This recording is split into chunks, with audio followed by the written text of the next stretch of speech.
But we've heard very little about the nominee who is here and whose confirmation we're considering. And I think part of the reason for that is that on any measure, Judge Barrett's credentials are impeccable. This is a woman who graduated #1 in her class at Notre Dame Law School.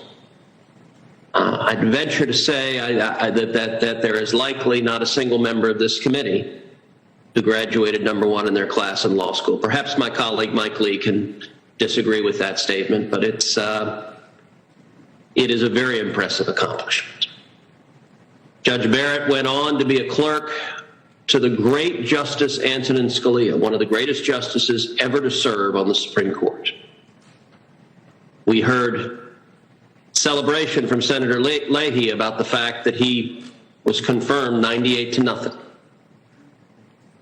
From there, she became a law professor for 2 decades at Notre Dame Law School, teaching the law to her students, where she was beloved, where she was respected, where she was a serious, careful scholar.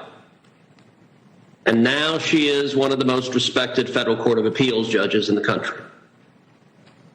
None of the discussions from our Democratic colleagues addressed any of that, because those credentials are on their face impeccable. Indeed, the American Bar Association, which typically leans hard left and has a long pattern of favoring Democratic nominees over nominees appointed by Republican presidents, had no choice but conclude that she was well qualified, as a majority of the reviewing board did.